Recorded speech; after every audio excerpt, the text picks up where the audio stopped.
takwa, kehati-hatian. Apa hubungannya? Satu, kalau kau mau punya rumah tangga yang baik, adik-adik sekalian, hati-hati milih calon istri. Jangan kau pilih karena dia cantik, karena kau akan menderita bayar ongkos kecantikannya. Lalu bagaimana cara pilihnya? Kata Nabi, satu, lihatlah kecantikannya. Ini cantik penting, tapi tidak boleh prioritas. Kenapa? Cantik ada masanya, cantik subjektif. Tanya Ustadz Abdul Somad, siapa yang cantik? Tanya Ustadz Das'ad Latif, tentu akan terjadi pertengkaran. Siapa yang cantik Das'ad Latif? Mamanya Ece dong, di rumah saya. Kata Ustadz Abdul Somad, mama istri. Kita serius dulu, ini kumpul keluarga. Ya, suatu kali Umar bin Khattab bertanya kepada sahabatnya yang masih muda, tapi dia ahli ilmu hikmah. Namanya Ubay bin Ka'ab. Umar bertanya, Ubay, apa sih makna daripada takwa? Umar bertanya kepada anak muda karena dia ahli hikmah. Apa makna dari takwa sebenarnya? Lalu Ubay bin Ka'ab balik bertanya kepada Umar. Umar, pernahkah kamu berjalan bersama Rasulullah? Pernah? Melewati jalan-jalan yang tebing? Ya. Apakah ketika Nabi menemui jalan yang banyak tebing, cadas, banyak batu-batu runcing, apakah Nabi mundur ke belakang? Kata Umar, tidak. Terus saya melihat Nabi melincingkan tangannya dengan lalu kata Umar bin Khattab, Nabi mengambil gamisnya naik ke atas, kurang lebih seperti ini. Lalu kemudian Nabi berjalan dengan berhati-hati. Cara lagi. Lalu kata Ubay bin Ka'ab, itulah takwa, kehati-hatian. Apa hubungannya? Satu, kalau kau mau punya rumah tangga yang baik, adik-adik sekalian, hati-hati milih calon istri. Jangan kau pilih karena dia cantik, karena kau akan menderita bayar ongkos kecantikannya. Lalu bagaimana cara pilihnya? Kata Nabi, satu, lihatlah kecantikannya. Ini cantik penting, tapi tidak boleh prioritas. Kenapa? Cantik ada masanya, cantik subjektif. Tanya Ustadz Abdul Somad, siapa yang cantik? Tanya Ustadz Das'ad Latif, tentu akan terjadi pertengkaran. Siapa yang cantik Das'ad Latif? Mamanya Ece dong, di rumah saya. Kata Ustadz Abdul Somad, mama istri saya. Urusan bapak, bukan urusan saya.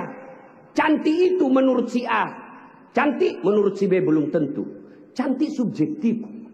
Yang kedua, cantik itu temporer, ada masanya. Sweet 17, 17 tahun, cantik Masya Allah. Semua kalau dia tersenyum, semua satu kampung tersenyum melihat kalau dia senyum. Semua terpesona. Tapi balik itu 17. 71 tersenyum, lari cucunya dikira mau digigit. Iya kan? Cantik penting. Kenapa penting Ustaz? Karena dia hampir 24 jam bersama kita. Baru bangun, ada lagi. Mau makan, dia lagi depan kita. Pulang kantor dakwah, ada lagi sih dia. Keluar kamar mandi, aduh dia lagi. Jadi kalau jelek casingnya, biasanya kita cepat ganti casing. Cantik penting, tapi tidak boleh prioritas. Karena kalau cantik, kau akan kecewa suatu saat. Yang kedua kata Nabi, lihat keturunannya. Keturunan penting tapi tidak boleh prioritas. Kenapa? Ada orang bapaknya Nabi, ternyata anaknya pengkhianat. Nabi Nuh. Ada orang bapaknya penyembah berhala tapi anaknya jadi Nabi Ibrahim alaihissalam. Penting kau lihat keturunan tapi tidak boleh prioritas. Kenapa? Karena itu hidayah datang dari Allah. Yang ketiga kata Nabi, pilihlah dia karena kekayaannya. Penting cari orang kaya. Kenapa? Mudah-mudahan kata orang Bugis, koma bene ko sappa ko yerong kaimu sulroi maceket-ceking. Artinya kalau kau beristri, kau lihatlah mana yang bisa kau nyangkut kalau kau jatuh. Penting. Rasulullah menikah dengan Siti Khadijah, janda kaya di Makkah waktu itu. Penting cari kaya, tapi jangan prioritas. Kenapa? Kekayaan ada batasnya. Dia kaya Ustaz. Iya kah? Iya kaya. 7 turunan tidak akan miskin. Masalahnya dia turunan ke-8. Yang keempat, kata Nabi, pilihlah karena agamanya. Wah, bertanya mahasiswa saya di Unhas. Ustaz, kenapa agama nomor 4? Mestinya kan nomor 1. Saya bilang, jangan salah dek. Agama nomor 4 tapi tidak titik di situ, koma. Ada stressingnya, dikasih board cetak miring, tebal. Utamakan agama, dengan agama kau bisa dapat semuanya. Mencari perempuan cantik, kaya, keturunan baik-baik, baik agamanya, 100 orang belum tentu ada 1. Kalau Ustadz Abdul Somad tahu di Pekanbaru ada seperti itu, tunjukkan saya. Saya juga masih mau. Iya, tapi yang banyak kan cantik wajahnya, otaknya heng. Kaya lagi, mukanya kayak kesurupan. Maka mendapati sempurna tidak mungkin. Tapi makanya Nabi katakan, utamakan agamanya. Adik-adik sekalian, kalau kau melihat perempuan, lihatlah agamanya. Cewek-cewek yang hadir di tempat ini, bapak-bapak yang punya anak gadis, lihatlah agamanya. Gimana cara lihat agamanya? Gampang, paling gampang. 1, lihat dia rajin tidak berjamaah ke masjid. Kalau dia rajin berjamaah ke masjid, lihat dulu masanya kapan. Kalau dekat pencoblosan, hati-hati, bisa jadi itu pencitraan.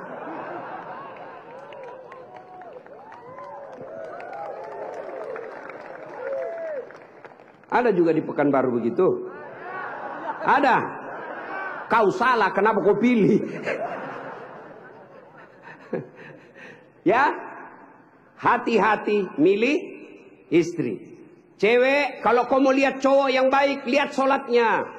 Kalau kau berjalan bertiga, tiba-tiba masuk waktu sholat dia gelisah, dek, cari masjid dulu, itu sudah harapan. Tapi begitu kau bilang dek, dia bilang dek, bang, sholat dulu dong. Sudah mau asar ini kita belum sholat duhur. Nanti kau lewatin surga. Besok aja lagi sholat. Sudah selesaikan. Langsung katakan wabillahi taufiq wal hidayah. Say goodbye. Dan tidak usah pacaran bos. Ada. Saya kadang curhat ibu-ibu. Kenapa suami istri saling tidak menghargai? Suami memaki istrinya, istri menghina suaminya. Salah satu sebabnya karena kau terlalu lama pacaran. 4 tahun kau pacaran, 4 tahun saling membohongi, maka tidak ada lagi wibawa di depannya. Adik-adik cewek, jangan terlalu lama dipacari. Begitu kalau ada cowok senang kamu, kalau kau senang saya, lamar saya tunggu kau minggu depan. Begitu kau bilang lamar, hilang itu dia besok. Ini juga cewek sekarang baru modal-modal dikirim stiker lope-lope. Kelepak-kelepak. Beleng-beleng. Modal 15.000 dibelikan roti 1 bungkus. Teh 1 autan 2 biji. Bawa pinggir jalan lihat nonton mobil. Motor aja 1 tahun dicicil lunas. Masa kau 3 tahun dipacari tidak ketemu dilamar-lamar? Berhenti. Maka yang pertama, kalau mau punya rumah tangga yang baik, pilih karena Allah. Yang kedua, saudara-saudara sekalian, percaya bahwa tidak ada rumah tangga yang tidak ada masalahnya. Bohong kalau ada orang bilang tidak ada masalahnya. Bohong. Jangankan kita ini para ulama. Ustaz Dasat Latif, adik-adik pikir tidak ada masalah saya. Besar masalah saya, apalagi setelah viral. Apa masalah saya sekarang paling besar? Banyak janda-janda curhat. Ustaz, adakah doa-doa penenang jiwa? Saya kirimilah doa-doa penenang jiwa. Lama-lama dia bilang, Ustaz, alhamdulillah jiwa saya sudah tenang. Maukah Ustaz menjadi imam dalam hidupku? Saya mohon maaf bu, saya bukan imam, saya penceramah. Ustaz Abdul Somad, bapak pikir tidak ada masalah? Banyak masalahnya. Mau kawin lagi takut sama istrinya. Ini semua ini muka-muka penuh masalah ini. Ini tadi ini PJ. Bapak pikir tidak ada masalahnya. Sudah jadi PJ, apa masalahnya? Mau jadi gubernur, mau jadi wakil gubernur. Semua orang punya masalah. Coba lihat Pak, dalam hidup ini, jangankan pajak jabatan, dalam rumah tangga, coba lihat. Waktu kita sarjana, apa masalah kita? Mau kerja. Sudah kerja selesai masalahnya? Tidak. Mau jadi kepala bagian. Sudah jadi kepala bagian selesai masalahnya? Tidak. Mau jadi kepala dinas. Sudah kepala dinas selesai masalahnya? Mau jadi sekda. Sudah jadi sekda selesai masalahnya? Mau jadi gubernur. Sudah jadi gubernur selesai masalahnya? Tidak. Mau 2 periode. Sudah 2 periode selesai masalahnya? Ditangkap KPK. Tidak ada orang tidak ada masalahnya Pak. Semua orang punya masalah. Iya kan? Maka percaya semua orang punya masalah. Adik-adik, kalau istrimu cantik kau kira bukan masalah? Istri cantik digoda orang, masalah. Apalagi kalau jelek suaminya, lebih masalah lagi. Berarti bagus kalau jelek istri. Istri jelek dihina orang, masalah. Apa masalahnya?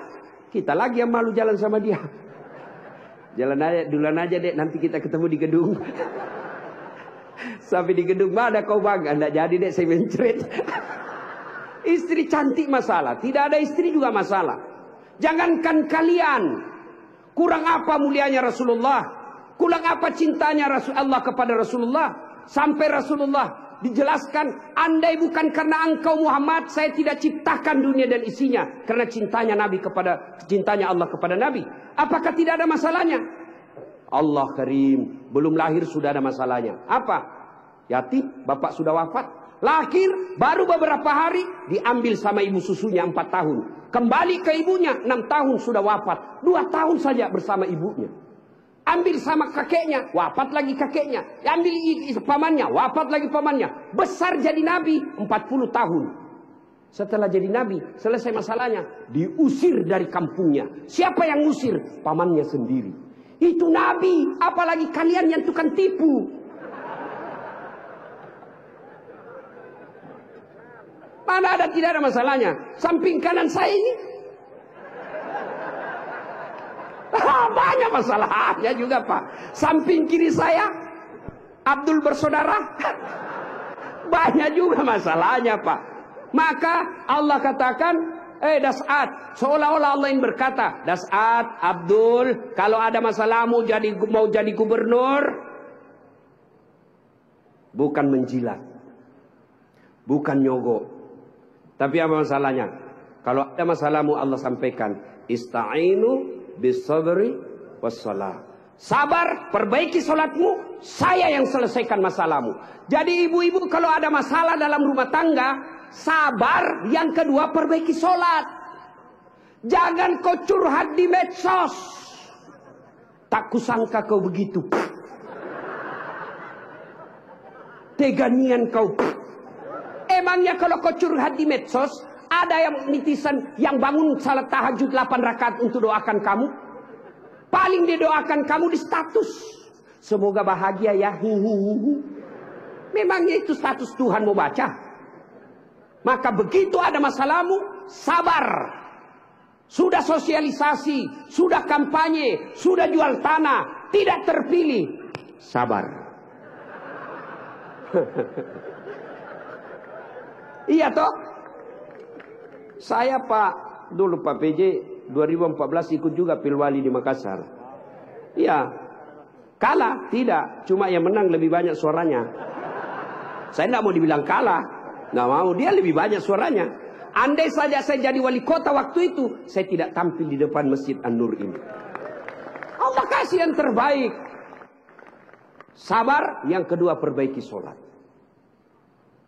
Nah, dalam rumah tangga pasti ada masalah. Ustaz, jelek suami saya. Sabar ibu. Allah tahu itulah yang terbaik buat ibu. Kenapa? Karena kalau suaminya cakep, suaminya malu jalan sama ibu. Kenapa? Karena ibu juga jelek. Itu memang sudah, ya. Nah, Satu, makna dari kisah yang saya sampaikan tadi, hati-hati memilih pasangan, hati-hati mengelola keluarga. Yang kedua, hati-hati memilih pemimpin. Hati-hati milih pemimpin. Saya kasih contoh adik-adik sekalian. Dalam berjamaah, siapa saja boleh jadi makmum. Dalam berjamaah, mulai profesor sampai orang awam boleh jadi makmum. Tapi jadi imam, hati-hati. Kenapa? Karena kalau salah imam, kacau saf. Ya toh? Pernah dengar kisah? Di Tesla ini penghafal Quran. Anak remaja yang pergi pondok menghafal Quran. Pulang dari pondok, Ramadan, Tarawih, disuruh, nak, kaulah didengar hafalanmu. Ya jadi imam. Begitu jadi imam, tiba-tiba ada cicak jatuh. Kena telinganya. Namanya kaget, depresi, stres, hilang hafalan. Dia ingat-ingat, apa sambungannya ini? Dia tidak ada. Dia lupa betul, apa sambungannya ini? Dia lupa betul. Tiba-tiba dia bilang, Pak Imam, tolong bantu di belakang. Dia bilang di belakang, saya juga tidak tahu. Tiba-tiba anak muda berteriak dari belakang sekali. Dia bilang, kalau begitu ya sudah, Allahu Akbar. Siapa yang salah? Siapa salah? Imam. Contoh lagi, ini waktu saya kejadian di kampung. Waktu saya masih SD. Sujud imam lama betul. Kenapa imam lama sekali nih? Ada kawan saya sekarang sudah jadi guru SMP di kampung. Dia angkat kepalanya, dia teriak, wih, lenyap imamnya. Bahasa Bugis dia bilang, hilang imam. Wah, kacau satu jam masjid. Ternyata imam hilang, kita tunggu-tunggu lama sujud, tidak bangun, ternyata dia keluar. Selesai sholat ditanya, Pak Imam, kenapa keluar tinggalkan saf? Dia bilang, saya kentut nak. Pak Imam, lain kali kalau kentut, kasih bangun kepala supaya kita lihat kau keluar. Dia bilang, saya sengaja nak, saya malu kau lihat. Nah, siapa salah? Siapa salah? Siapa salah? Imam. Maka hati-hati milih imam. Insya Allah bulan 11 akan datang, Provinsi Riau milih imam. Jangan kau salah milih imam. Kalau kau salah milih imam, kamu, kalau bukan kamu yang dapat, yang pasti anakmu nanti ikut menderita. Ini Riau kan kaya. Saya pergi ke Dumai, gasnya besar, minyaknya luar biasa. Tapi kok masih ada orang Riau pergi jadi tenaga kerja di Malaysia? Banyak kan? Makanya salahnya kalian kalau kau salah milih pemimpin. Pilih yang baik. Kalau ternyata kita sudah ikhtiar pilih yang baik, ternyata mereka berkhianat, serahkan kepada Allah.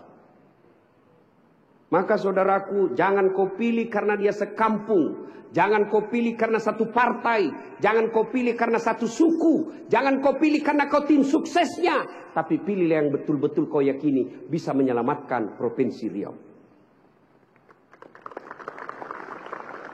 Hati-hati milih pemimpin.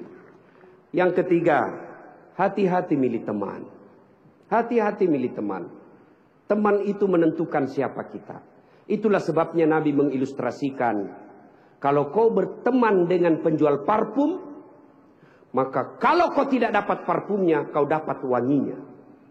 Kalau kau berteman dengan pandai besi, kalau kau tidak dapat apinya, kau dapat bara panasnya.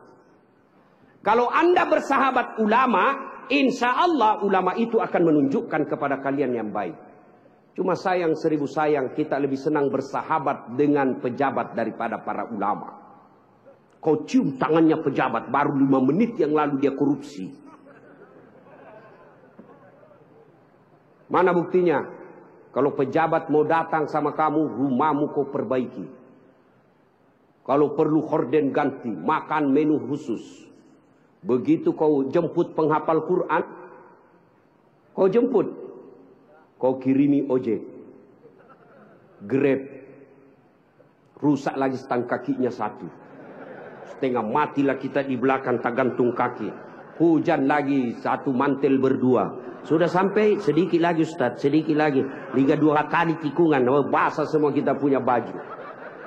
1 jam kita salawatan, sallallahu alaihi Muhammad, sallallahu alaihi, basah semua ketek Pak. Nggak ada kipas angin. Begitu pulang dikasih uang 50.000 dikucak-kucak.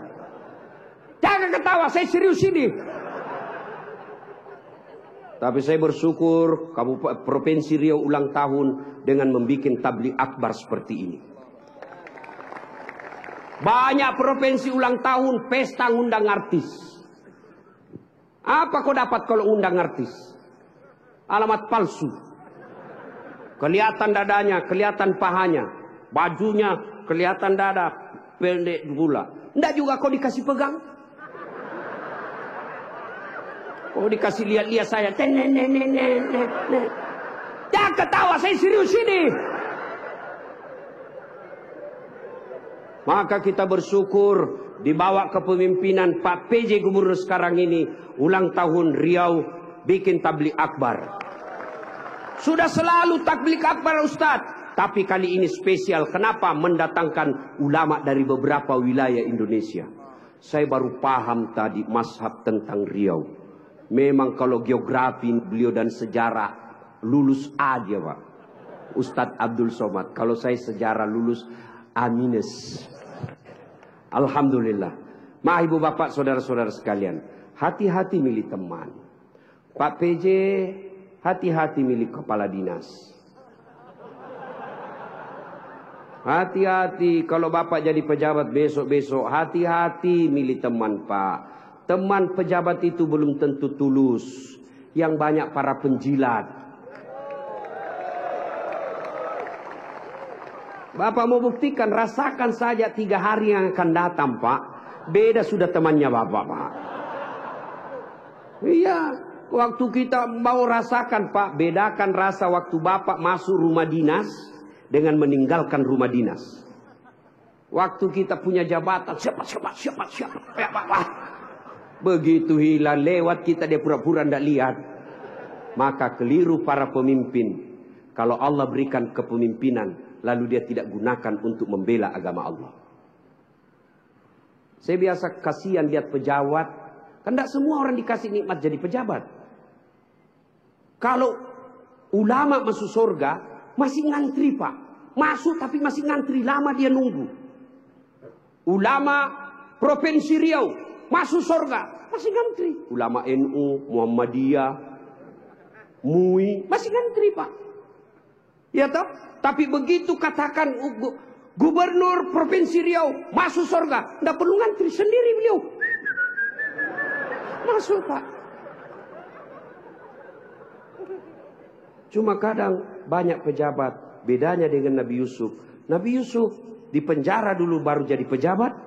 Pejabat kita jadi pejabat dulu. Kau yang bilang ya, kau yang bilang.